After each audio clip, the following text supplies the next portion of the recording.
It is my pleasure to introduce our speakers this evening, Byron and Joanna Chin. So Byron and Joanna are both avid birders with a particular love for gulls and other seabirds.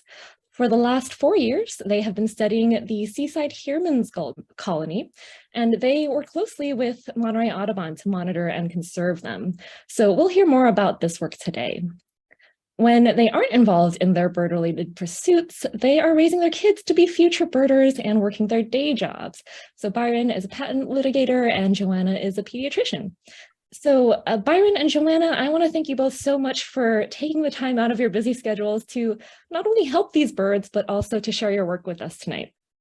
Thank you. You want to share us? Yes, I will share the screen. And I apologize if you hear small children crying or screaming in the background. We have a 3-year-old and a 1-year-old. Trying to eat dinner. Yeah, the grandparents are manning the station, but yeah. All right, so we're going to start with a little overview of what are Heermann's gulls, and then we're going to go into their history in the Seaside colony and where things stand now. So we're going to start with an intro to the beautiful Heermann's gull. As someone wisely put in the comment box, they're a great place to start for gull identification. They are so distinctive. Nothing else looks like them, especially nothing else in this area. They're a medium-sized gull, about the size of a California gull, with a gray back, a white head, a red bill, and black feet in their breeding plumage. And we'll get to their plumages in a bit. Their abbreviation, a lot of people think herring gull or Heermann's gull are H-E-R-G, or are H-E-G-U is what they think. Neither one. Herring gulls are H-E-R-G, Heermann's gulls are H-E-E-G, and we got tired of typing Heermann's gull, so we use HEEG a bit as an abbreviation. These are a common visitor to coastal California in the late summer, fall, and early winter months that we are in now, so you can go out to the coast and see them pretty much anywhere. They can live into their mid-20s and possibly even longer. Like most seabirds, they are very long-lived. They also typically mate for life. As long as both partners are still alive, their divorce rate is very low. Both the male and the female defend their territory, incubate eggs, and care for their chicks even after they've fledged. So they continue to feed them for a while until they figure out how to forage on their own.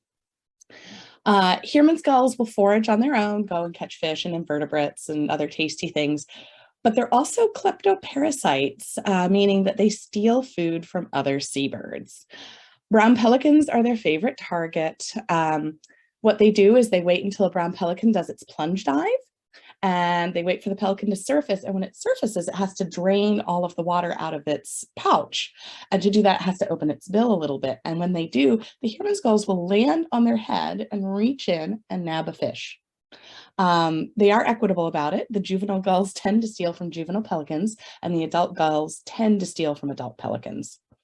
There is a suggestion that there's some symbiosis going on, that it's not just Heermann's gulls swiping fish, but that because the Heermann's gulls are kind of like cruising around, hanging out, they will find where the fish are and hang out there, and then the pelicans can see and go, oh, maybe we should go fishing over there. So it's not entirely a one-sided affair.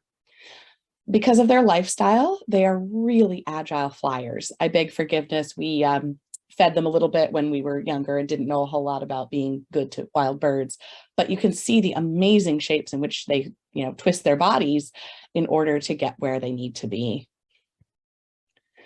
And they have unmistakable nasal calls that have been referred to as sort of a nuthatch imitating a gull. Let's go to the next slide and play on. All gulls take more than 1 year to reach maturity. Small gulls can take as little as 2 years. That would be the little gull, the smallest gull. And large gulls can take up to 5 years. So the great blackback gull takes 5 years to fully mature. That's the largest gull. And everybody else in between is somewhere in between that. Heermann's gulls used to be thought to be 3-cycle gulls, but it turns out with further research that they actually take 4 years before they reach maturity and will select a mate and start to breed. And that's at the early sure to figure out who they want to pair with and what they're doing. All right, so here are some photos of Heermann gulls with chicks. The photo on the left is from their main breeding colony in Isla Raza, which I'll get to in a minute. The one on the right is from the seaside colony, and these are just little hatchlings, only a few days old. Right. These are fledgling Heermann gulls. So when they first fledge, they have this really lovely scalloped pattern along the edges of their feathers. Now that actually wears off pretty quickly. So you'll only see this pattern in about the first week, maybe 2 weeks after they fledge. After that, they start to look like your typical first cycle juvenile Heermann gull that you'll see along the beach. And these guys are just a uniform chocolate brown with that flesh colored kind of peachy bill base and a dark bill tip. Their legs are always black. And what's interesting is that edging on their feathers wears off just with flight. So it's a way that we can distinguish the very recently fledged birds from the seaside colony once they have fledged, as opposed to the birds from the south that are flying up. This is a second cycle Heermann gull. So you can see these guys have the red bill base now with the black tip. They have a speckled head. So they've got a little bit of white going on in there, but they've still got lots of brown on their body. Their front's kind of starting to turn gray, but a lot of their primaries are still brown. A third cycle Heermann gull looks really similar to the adult, but if you look closely, it looks completely mature in the front with that white head, the red bill, the gray body, but the primaries are still brown. Fully mature Heermann gulls have no brown anywhere on their body. And then here's the adult that we all know and love, with the white head, gray body, and black wings, black legs. And this is what they look like in the wintertime, which is where they spend most of their time with us. So when they come up from the south, from their breeding colonies, they'll be in their breeding plumage. Then they molt into this plumage, hang out like this. And in late January, early February, they will molt back into their breeding plumage. And that's when they're about to leave and fly back down south. So these guys look the same as the breeding plumage adult, except that their heads are heavily speckled and they're just less bright.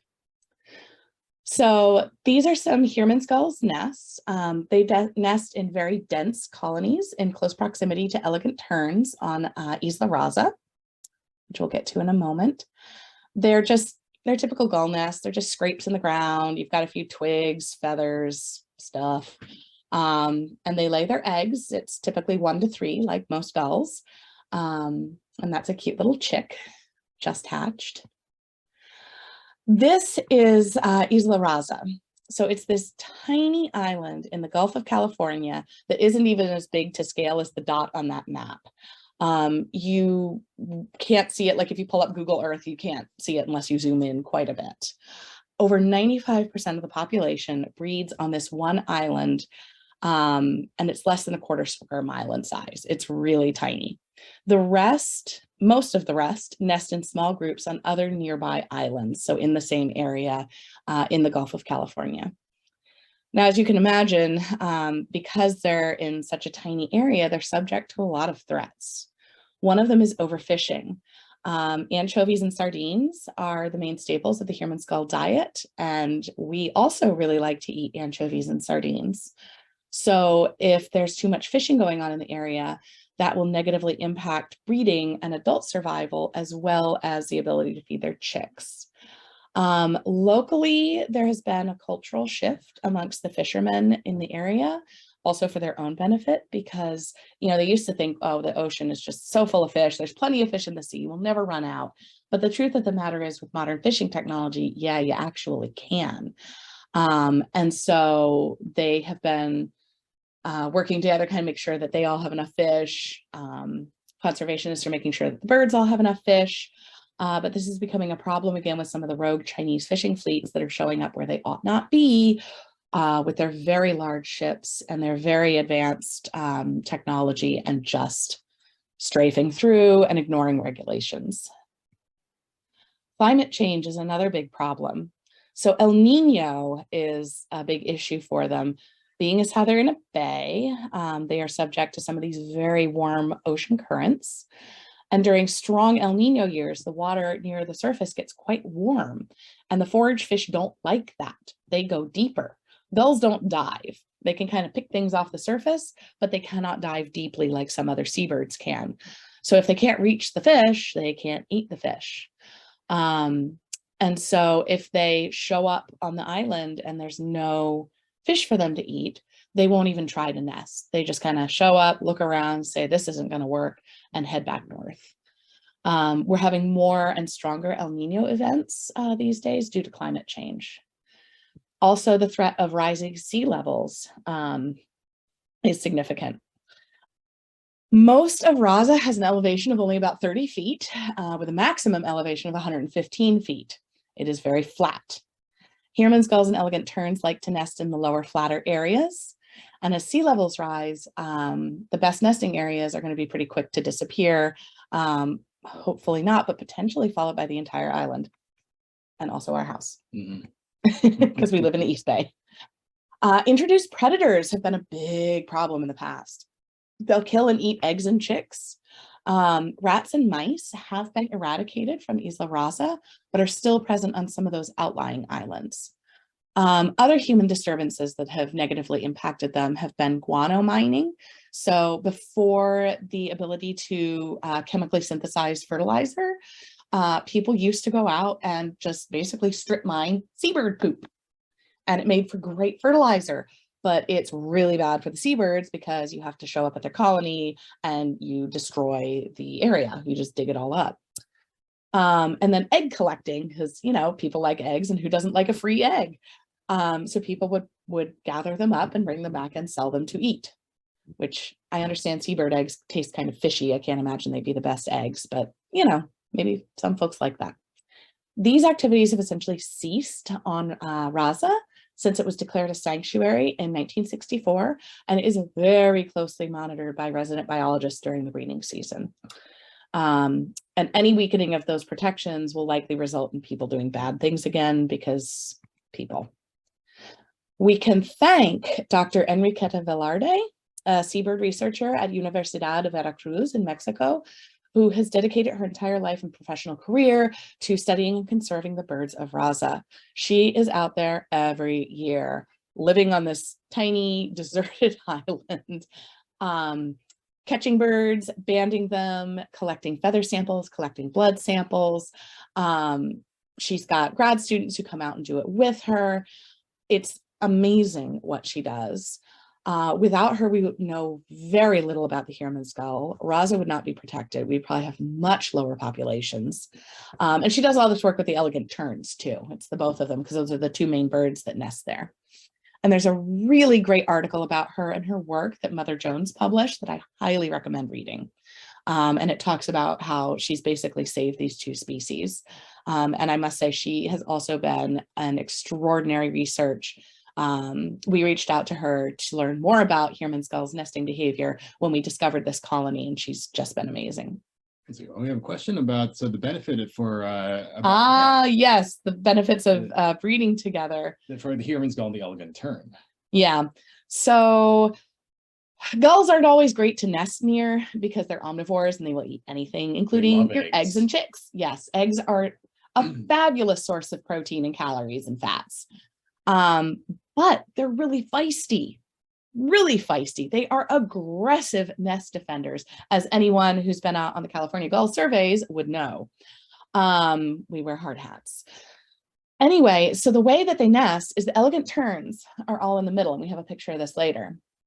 And the Heermann's gulls are in this thick ring along the outside. So the terns might lose an egg or two on the interface there, but they gain the protection of the gulls, and the gulls get an egg or two on the interface there, and they're just doing what they do. So great question. So in years when the conditions on Raza are poor, the Heermann's gulls just don't breed. They show up, look around, this isn't going to work. And they often are seen returning north early in the summer and without any fledglings, so none of those chocolate brown birds. From 2013 to 2016, the gulls suffered near total breeding failure on Raza because of a lack of fish. And in 2019, they had only 20% nesting success. They've been doing better since then because we haven't had quite as strong El Nino years. But this is a picture of a flock of birds, and we just saw them coming up the coast, and it was all adults with your odd second and third cycle birds. We didn't see any juveniles. Large numbers of adults coming in. It's not a good sign. Yeah. But all was not lost. So this is a first year bird, looking healthy, looking sassy, in December of 2015. And this was in Monterey. Where did it come from? There were almost no juveniles, but you could find them in Monterey. So this is Roberts Lake. This is located in Seaside, California. So the border between Seaside and Monterey is right here, like right there. And of course, this is the ocean. This is Highway 1 running right along. So this was once a tidal estuary, as was this whole area. And it was cut off from the ocean sometime between 1921 and 1937. I couldn't find an exact date when they built Highway 1. By 1987, the lake had become really shallow just from sand and silt blowing in, and the water quality really crappy and kind of stinky. And the city of Seaside had to decide if they were just going to fill the whole thing in and build on it, or if they were going to dredge the lake to make it deeper and improve the water quality, improve the drainage so you didn't get any stagnant water, and build bird breeding islands in both this and its neighboring lake, Laguna Grande, which a lot of birders have been to because it's a real nice migration hotspot. This project, and they chose the latter option, thankfully, or we wouldn't be having this talk right now. This project was completed in 1989. There were 3 islands created. There's one here, and one here. And they all have that kind of funny artificial double bubble shape. I don't know who decided that, but it's what it is. These were made of fill that was trucked in, as the material they dredged was too sandy and not cohesive enough to hold together. And all 3 of these islands were supposed to be vegetated because then the plant roots would hold them together and they would maintain. And they did a 5-year monitoring plan to see how wildlife would respond. Well, unfortunately, despite multiple reseeding efforts that were very expensive, and I literally went through boxes of moldy old documents in Seaside City Hall to learn about this. It was great. The plants had failed to take roots on the 2 islands at the southwestern end of the lake. And island number 2 was almost completely underwater just within a year. And island number 1 was also starting to decay. How do I go back? There. So island 1, not looking great. Island 2, just about gone. But the biological monitoring plan demonstrated that seabirds really liked the barren islands as opposed to island number 3, where the vegetation really took and thrived. And in May of 1990, there was a surprise. So this is the actual survey sheet that the folks did as part of the observation plan. And you will notice 4 Heermann's gulls in breeding plumage with red bill. Unmistakable, right? But it's May, late May. They should all be down. They're typically, the last Heermann's gulls will be migrating down in what, mid-February? Yeah. They're long gone by May. So what are these guys doing here? Good question. This may have been the beginning of the Seaside colony. The Seaside colony may have predated this and been nesting somewhere we don't know about, and they just took advantage of these nice bird breeding islands that were made just for them. The Heermann's gulls were noted on every single subsequent Roberts Lake survey through 1994, regardless of the time of year. Spring, summer, fall, winter, they were always there. The annual survey stopped after that because the 5-year monitoring plan was over. And unfortunately, it doesn't look like anybody realized that Heermann's gulls weren't supposed to be there in the late spring and early summer. By mid-1994, island number 2 was almost completely underwater, but island number 1 persisted for several more years in kind of little patchy bits. Island number 3 is still present today and heavily vegetated, although even it has some erosion going through the middle of it if you look closely. And no gulls or aquatic birds nest on island number 3, but you do get some songbirds and Ducks like to swim by it and forage. Yeah, you get some other birds. So the Seaside colony, in 1999, Don Roberson, who's, Monterey birding legend and literally wrote the book on Monterey birds, discovered nesting Heermann gulls on an island at the southern end of Roberts Lake in Seaside. And this is the very first picture of those birds. And you can see there's little Human skull chicks, and we didn't have great cameras then, particularly not digital, but you can look, it's unmistakably them, little poppy seed muffin speckles. That year, 3 pairs of gulls fledged 8 chicks between them. And this was the first successful nesting effort ever documented outside the Gulf of California.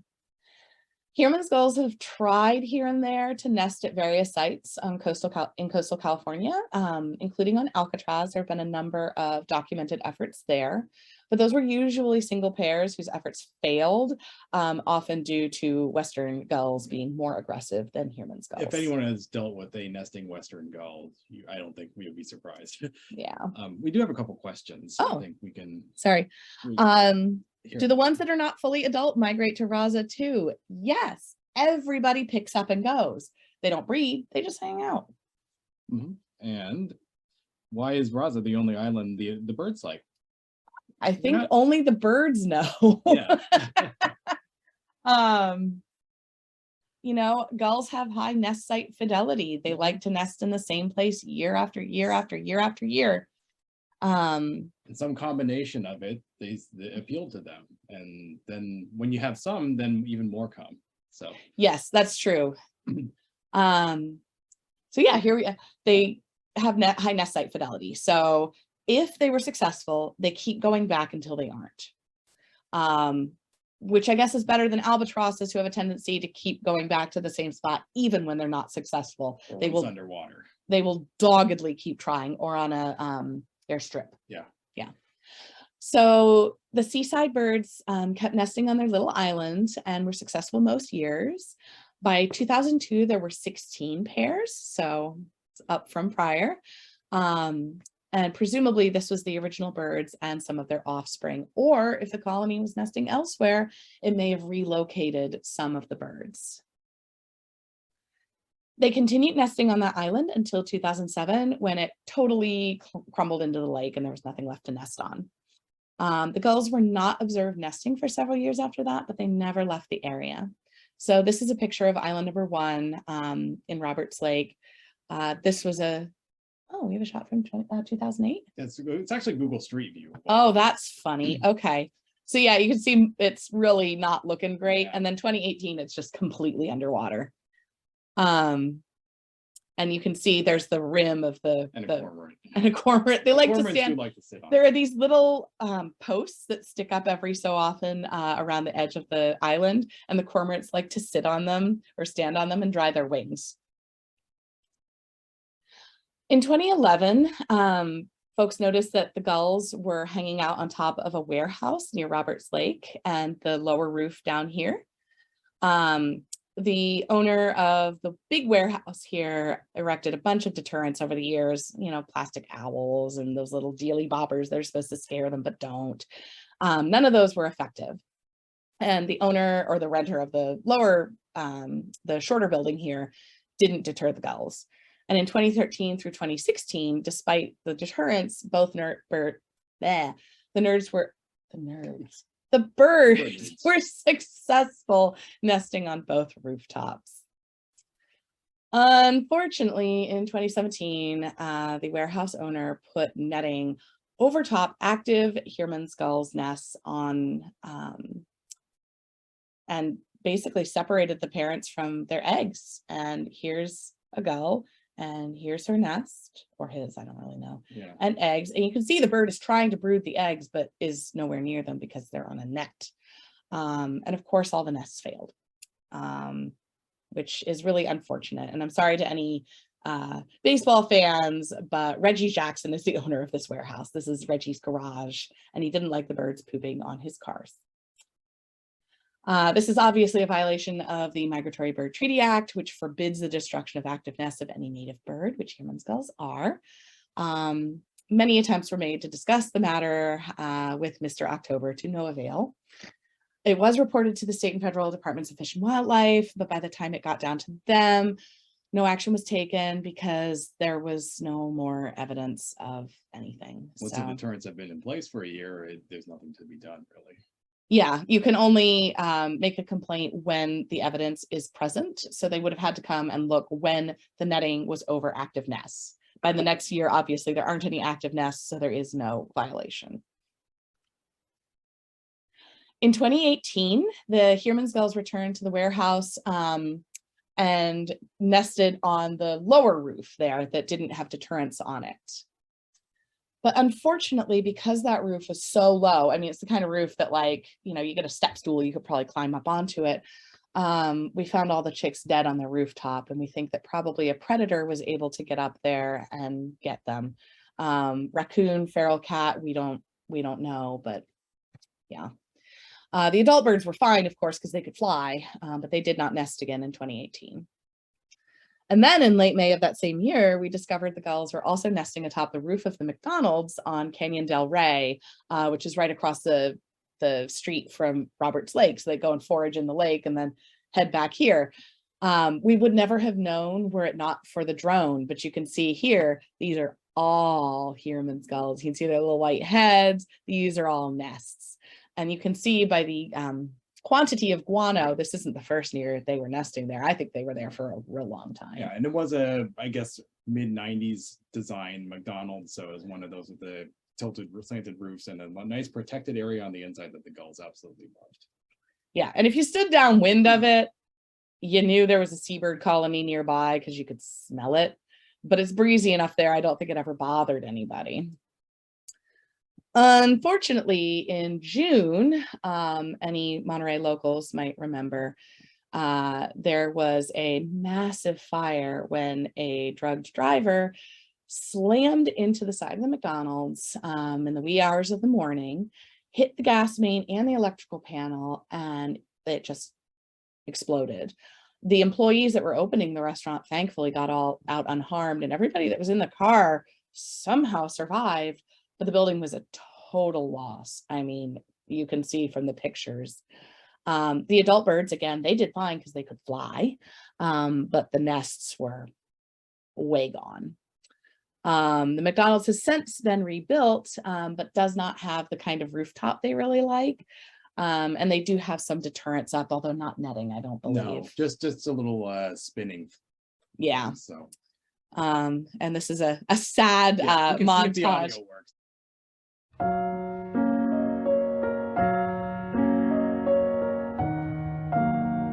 Yeah, there's a nest down in there. This is kind of the gutter / ridge along the outside. But unfortunately, those shake roofs, they burn. And you can see when the colony took off the fly, there's just so many of them.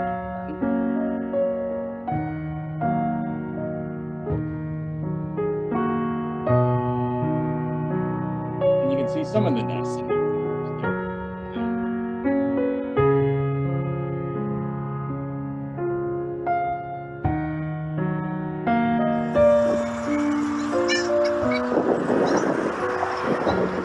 But I actually went down that morning to see how bad it was.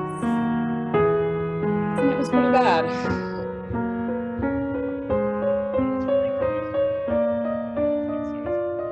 I mean, they were out there for weeks looking. Anyway, very sad. But after that, gulls are resilient. Seabirds are resilient. On the 24th of June, so at the end of the month, we noticed an unusual amount of activity on top of the Holiday Inn Express right across the street from Roberts Lake. So this is kind of around the corner from where the McDonald's was. And with the help of the drone flying way up high, we found 2 Heermann's gulls nests and 3 Heermann's gulls nests. Why don't we say 2? With 6 chicks between them. There's one with 3 chicks, one with 2 chicks, and one with 1. That's right. Those are the 3. Sorry. So all the additional activity was when the McDonald's went up in flames and the adults finally kind of calmed down and realized their nests were gone and there was no going back. They kind of went and hung out with the other Heermann's gulls because seabirds like seabirds, and that was where the action was. So they hung around, didn't pester the 3 pairs that were nesting, and just provided extra backup. All 6 of the chicks fledged successfully with a little bit of help. These guys are evolved to fledge from islands at sea level, and they're not cliff nesters like Western gulls are. And on July 15th, we were down surveying the colony, and a pair of chicks hopped off the Holiday Inn roof, and they could kind of glide down to the parking lot. But once they were there, they were stuck. They could not get airborne again. So obviously a bird that can't fly is at risk from predators, from stupid jerky people. I saw someone like chase after a gull and try to kind of kick it. And I was like, what are you the doing? one in the path right there, actually. I think that was right after it had been chased off. It just had no clue. Yeah, and if you've ever been at this area, these intersections, it is busy, fast cars, lots of traffic. So we, thanks to, we always have cardboard pet carriers in the back of our cars and nets because we're dorks, and a very kind maintenance man at the Holiday Inn. We caught both of the chicks and popped them back up on the central part of the roof, where they have kind of, what does it say, 5 or 6 foot, ledges on the side, so they can't just run off, because where they were before was behind the Holiday Inn sign, and there was nothing to keep a bird from just walking off the edge. So they have to actually be able to fly to be able to leave. And of course, because the adults feed their chicks after fledging, the chicks just called and the adults flew right over to see them, like, oh yeah, hey, there you are. All right. How'd you get there? Exactly. So here's a picture of one of the parents feeding its chick in the parking lot after it had kind of fallen off there. So they don't have any problem finding their chicks. No matter where they are, the parents will find them. And a week later, we were down again to see how they were faring, and there was success. We found all the chicks successfully fledged, hanging out at Roberts Lake. Looking good, looking sassy. It was real nice. And you can see how they now have that full, light scalloping edge on their feathers. There's another fledgling being fed on the lake. And there's more. So thanks to a tip from Brian Sullivan, also at Monterey Audubon, we checked some other local rooftops via drone. And this was in Sand City, which is this teeny tiny city that's right by Seaside. And in 2018, we also spotted 3 Heermann's gulls nests in a sea of Western gull nests hanging out. And if you can see them here, they are 1, 2, 3. They're real tough to find. The 3 nests fledged 5 chicks between them. We did not find any losses from Western gulls from when we were able to spot the chicks to when they fledged. And after the McDonald's and Spas by the Bay nests failed, lots more adults gathered around the 3 nesting pairs, which may have helped with protection. You can see just a large number of little white-headed birds hanging around the nested sites here. And if you can see, these are the adults with the white heads, and then these are the big babies. All right. There's a fledgling foraging on Seaside State Beach, which is right across Highway 1 from Roberts Lake. They especially like the Pacific mole crab there. And there's so do the adults. Yeah, that's like their primary food when they're, tanking up and getting ready to fly south. They just eat mole crabs by the jillions. All right. Do you want to talk some now? Sure, I can talk about it. So, all right. In 2019, the Heermann's gulls tried again. Actually, at the beginning of the year, they tried to as a bird with high site fidelity. They returned to their original spots, but a couple of things happened. I mean, mainly in May, there were unexpectedly heavy rains that washed out both the Holiday Inn and the Lucky's rooftop sites. And after the rains, I think the gulls hung around for a few days, but they abandoned their nests and moved on. And they also did not try in any of the places they previously failed, because the gulls do learn, and they learn to move on from where they were. We did find, however, a new site, and I actually found this one just by driving through Seaside. I happened to see an adult Heermann's gull standing on a building ledge, and that was enough for me to stop and park and investigate and fly the drone. And so this new building was actually right in downtown Seaside. So this one's about a mile from Roberts Lake. It was much further inland, so we weren't expecting to see them there. but this is a building with a very large gravel rooftop and lots of space. And And it was abandoned at the time. yes, I mean, not abandoned, but vacant. yeah, not yeah, it was vacant. There was no. It used to be a tow shop and had a closed storefront at this point. So Yeah. Just and, cute yeah, pictures. just cute pictures. So How on this cute roof, is that yeah, they bird? had great success. And so this is a very young Heermann's gull hatchling. Like still drying out, Yeah, young. the tiny little speckles, and there's the watchful parent eye right behind. What it's actually hiding next to is a plastic owl, which it turns out plastic owls make for pretty great chick hides. So Not such good deterrents. yeah. And so here's the adjacent nest about a week later with 3 little siblings. You can see they're starting to get in there, what will be their scalloped brown primaries over there, and they're playing with a stick while their parent watches over them. And what was interesting about this colony was we noticed how asynchronous the nesting was. So some gulls started very early and others started much later. I think some of these were and some of the later birds were probably ones that had been displaced and given up their nesting sites, but they found other gulls and tried again. And Heermann's gulls seem to be very open to, or they consider they have a long breeding season, and they're willing to try again. And both these families are photographed on the same day. You can see the tiny downy chicks and the nearly fledged ones there. So one question I'm happy to field later also is, do you need a special permit or training to fly a drone? And for research purposes or for any commercial purposes, you do actually need an FAA Part 107 license.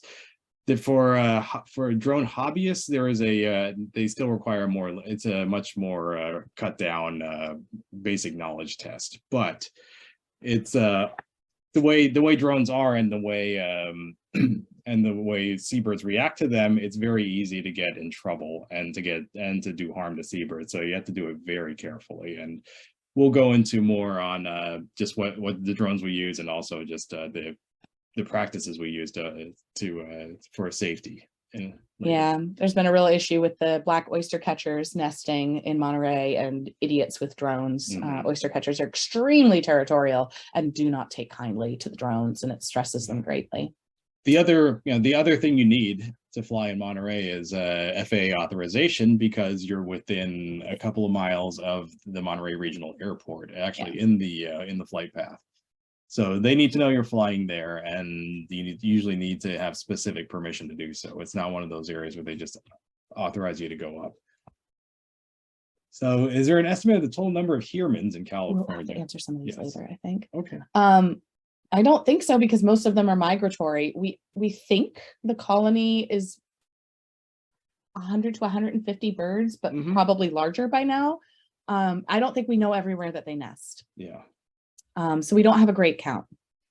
Yeah, they are numerous, but their range is limited, so that's their main restriction. So by the end of July, most of the chicks had fledged. This is the one last plump fledgling. You can see this one is very well fed. It actually, you can see that its keel is a little in-pocketed there, because it is a fat bird. It is a fat and happy bird that is ready to take flight, and obviously has been very well fed.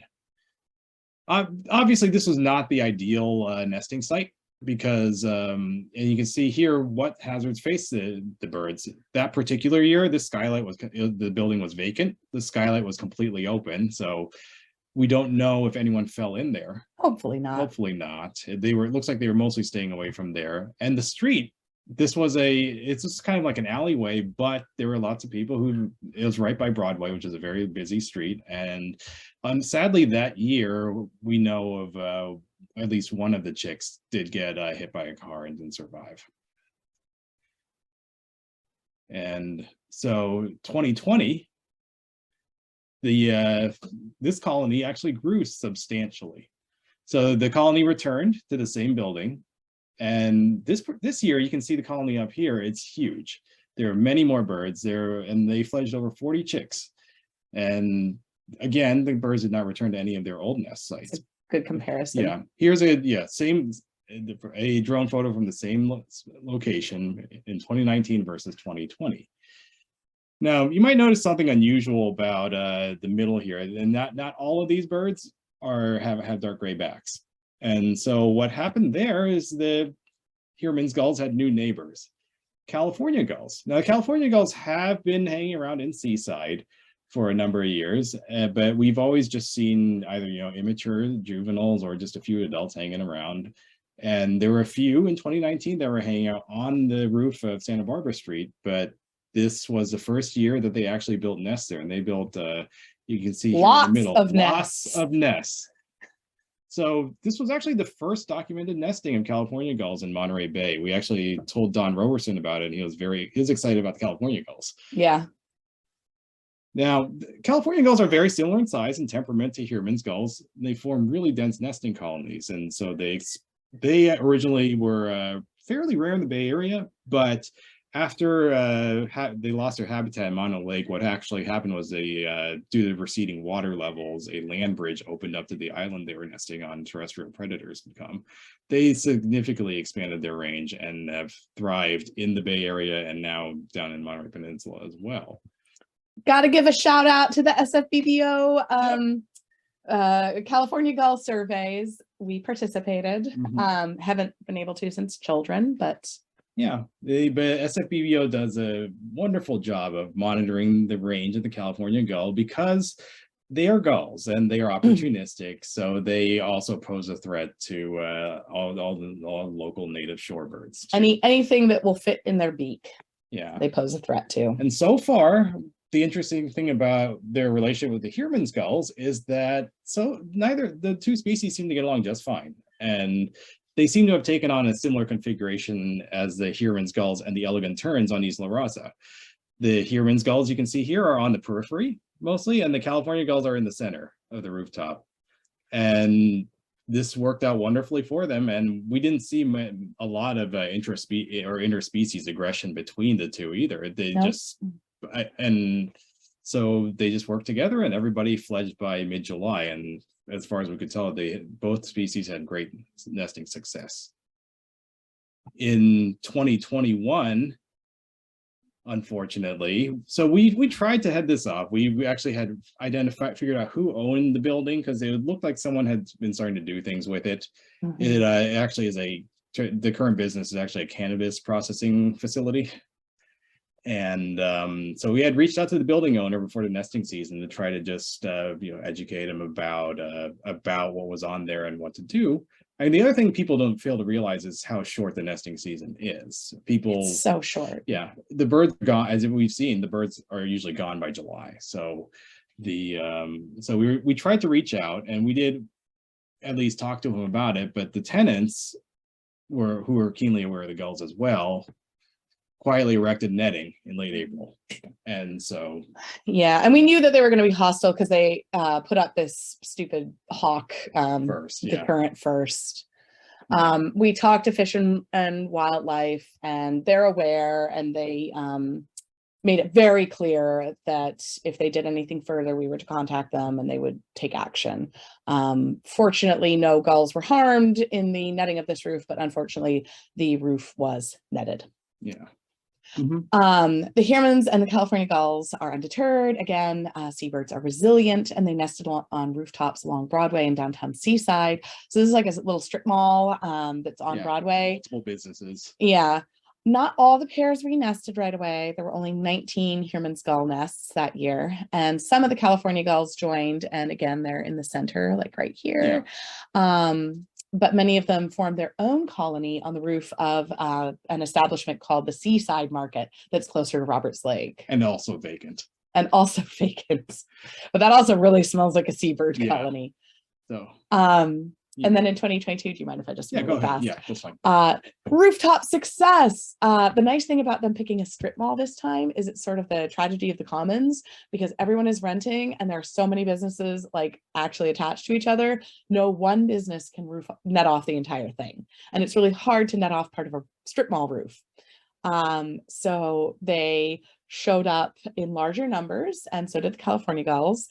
And they nested and they raised chicks. and the chicks fledged, and we led a trip with Monterey Audubon to go see them on Seaside State Beach and to see the little fledglings.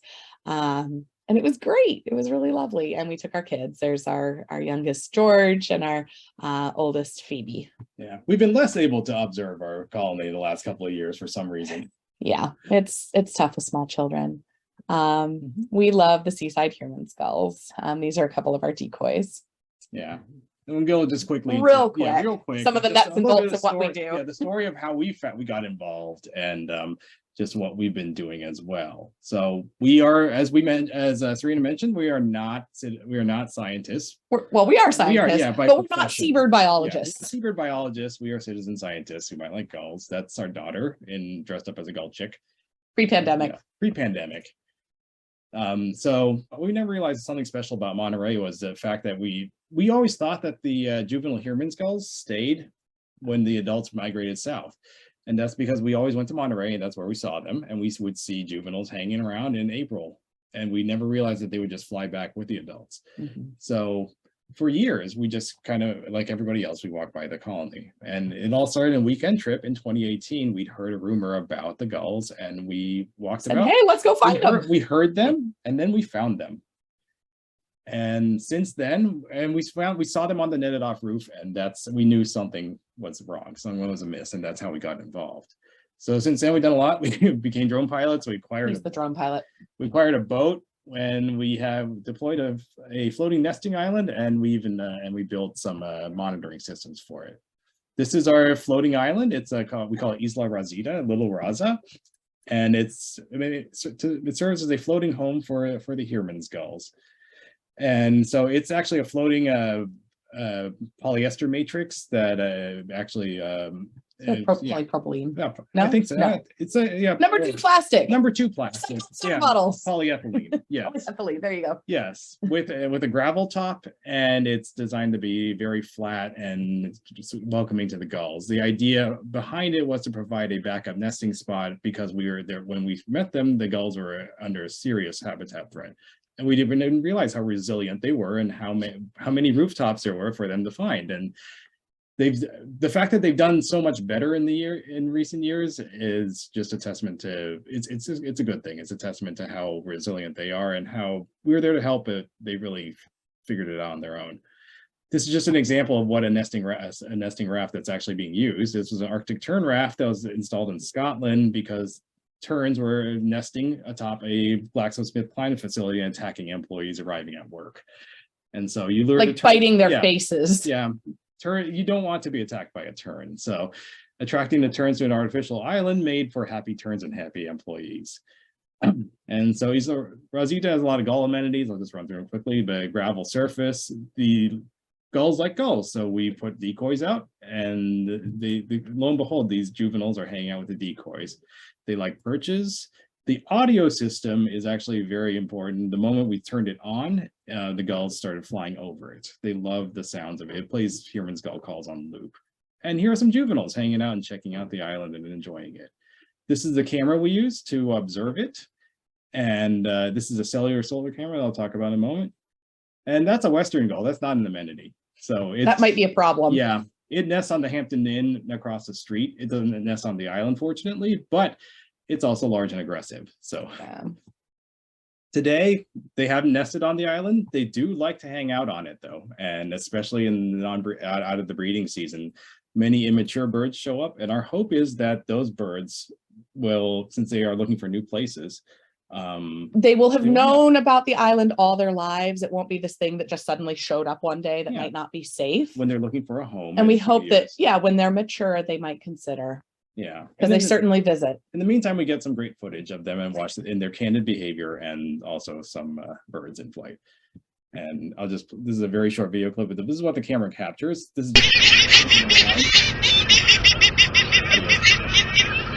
I'm just having a good time. It's a good way to be a gull. And that when they're in that large of a crowd, the Western gull doesn't.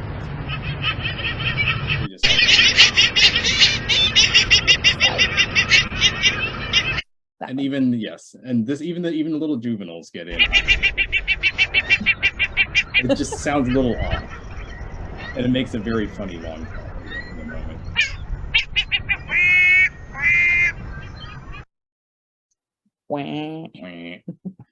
So these are our cameras. They're both they're actually made by Reolink, and they are cellular cameras. So they use cell service and they are solar powered. This one has been operating continuously since February of 2020 without any maintenance. So it just keeps going, and then it's been kind of incredible. This new one we set up, and unfortunately it's offline because of this gull, which flew into the solar panel and knocked it askew. So it's not charging. And then we obviously we do a lot of ground observation. Unfortunately, this is difficult to do because they hide so well, and they're on rooftops, so you can barely see the chicks hiding right there. They do a great job of hiding.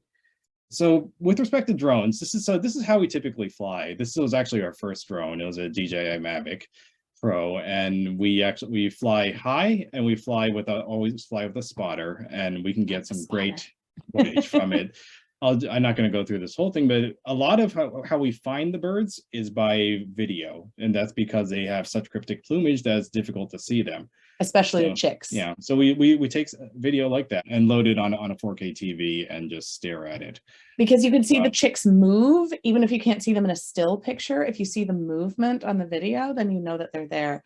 And we also had a great question, or someone commented, can we scroll up in the chat? Yes. About the oyster catchers and the city permit for drones is required in Pacific Road, and launching from near the shore is not allowed. Yes, absolutely. Folks are especially discouraged from flying during black oyster catcher season. And there was another comment about people doing noisy remote controlled boats in the lake, which yes, we're well aware, and we do we've had conversations with the model boat folk and have arranged to put the floating island away from where they race. Yes. And we've had discussions that if they do look like they're going to nest, for them to move their competition to another time of year that is not going to be during nesting season. And I will just those are the model boats. So they are fast. They're super loud. Yeah, super loud, and they've been very. I think they knew who we were and what we did, and once we knew what they did and had an interest in what they did, I think we've gotten along with them very well. And actually, we took our drone to one of their races, and got some video footage for them. This is our current drone. Just go through it quickly, but the key thing about this is it has a telephoto lens.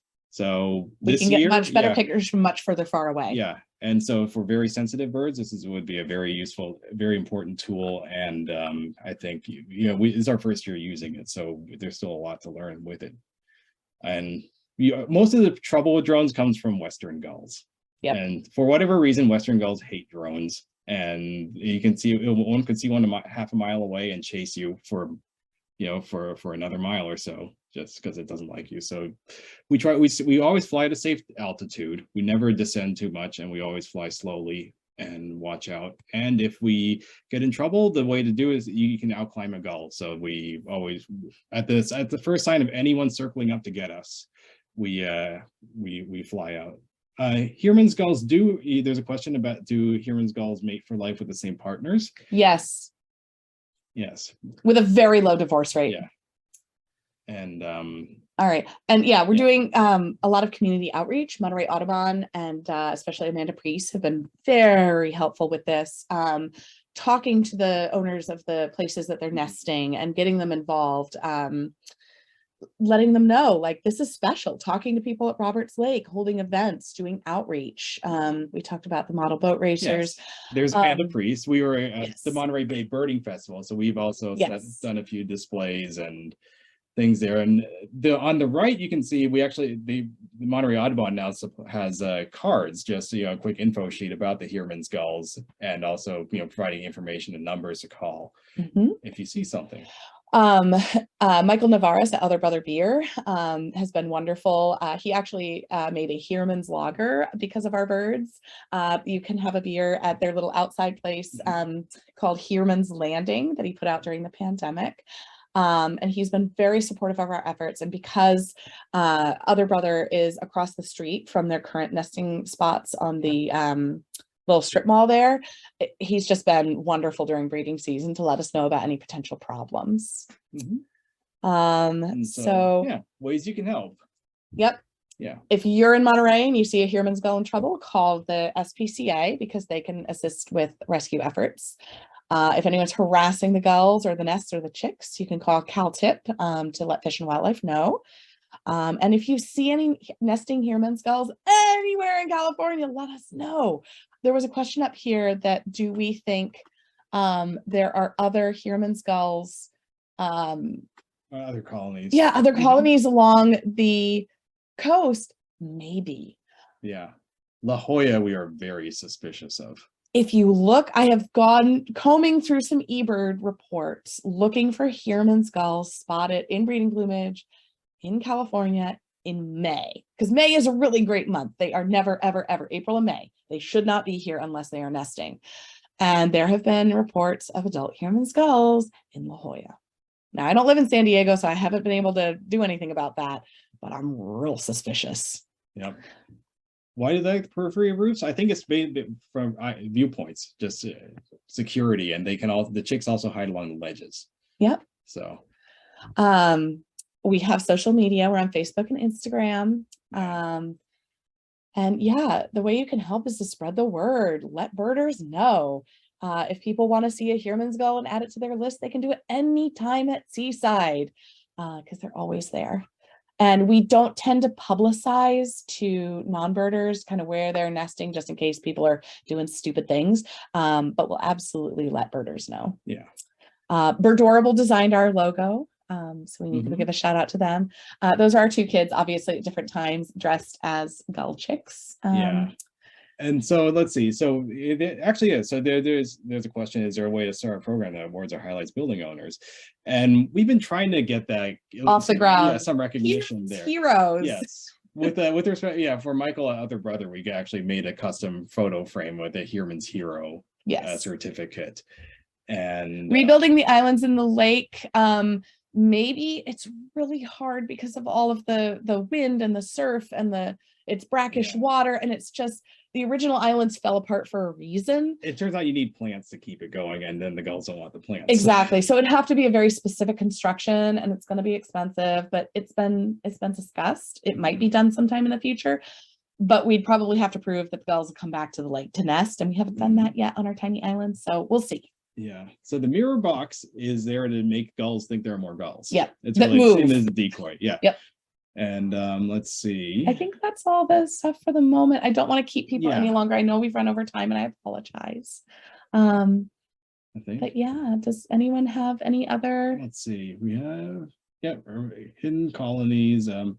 Ways to help out. I think it's really just keeping an eye out on the gulls and just raising awareness that there is something there. I think total world population of Heermann's gulls, I'd have to Google for. There's hundreds of thousands of them, but they mostly breed on Raza. So our population in Seaside is a really tiny subset of the overall Heermann's gull population, but they are important because they demonstrate that they can nest successfully in California. And if something happens to Raza, like the species can survive, but we need to protect them in little pockets elsewhere. You know, don't put all your Heermann's gull eggs in one basket, literally. I think last question. Just do they so the gulls do when they migrate to the Gulf of California, they fly in groups. Just a moment. Yes. Okay. Awesome. Well, thank you both so much for this wonderful presentation. You both are such a great team, and thank you so much for all this work that you're doing to help these birds. It's really inspiring. I know that there was a question about someone wanted to know if you have any tips for balancing work, family, and bird-related passion projects. We have ways on the show for that. No. Here. You can have one of it's a really difficult. Oh, it's got too many faces. Can you turn off our virtual background? Why don't you turn off our virtual background? Oh, okay. Yeah, this is Phoebe, who is knocking on the door because she wanted to keep me company. Yeah, I mean, really just having a community. Yeah. We have the folks at Monterey Audubon who back us up. Amanda has been wonderful about going out and doing some maintenance on the island and talking to the business owners when we aren't able to come down to Monterey. It's been great. It's been really great. You know, childcare help also Yeah. is good. Here, I'll do the Absolutely. clutter so we can have Yep. everybody on. All right. Once again, I want to thank you both so much for your wonderful presentation. Are there any last things that you want to share with everybody before we sign off here? Don't assume that if you see something special, if you see a bird that doesn't seem like it belongs, don't assume the locals have noticed. Yeah. Folks who lived in Seaside for decades, when I would be talking to them in the parking lot of Roberts Lake and be like, hey, these birds are special, they'd be like, oh yeah, they hang out here all the time. Mhm. And it's like, just don't assume people know. Yeah. Tell the birding community.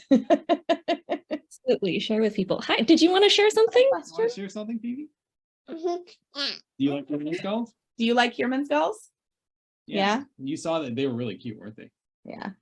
Yeah. Nice. Yes, so All the right. last thing I'll add just as briefly is that I think one of the most unexpected allies I think were a lot of the houseless and transient people in Seaside. They Yes. really love the gulls and they've been watching out for them as guardians. The folks you saw in one of the pictures of Roberts Lake, there were a zillion RVs in the parking lot. There were people who lived out of those RVs. They worked at the Home Depot across the way, and they watched out for the birds. And they would tell us what they saw, and it was really lovely. And the unhoused folk that are that live in the alley behind where they're nesting now, look out for the chicks when they fledge, because they do spend a couple of days where they're on the ground and they can't really fly very well. And that's just been really nice. Like, they notice the wildlife and they protect them. So yeah, we really appreciated that. That's amazing. Thank you so much for sharing that. And of course, again, for all that you're doing to help the birds, engage the community, and again, for this talk. So thank you, everybody, also for joining us this evening. We really, really do appreciate you being here. And I hope you all have a wonderful rest of your evening, and hopefully we'll see you again in 2023. So again, thanks so much, Byron, Joanna, and Phoebe there. Yep. Thank you Yes, so much you for so having much. us. Yes, thank you for listening.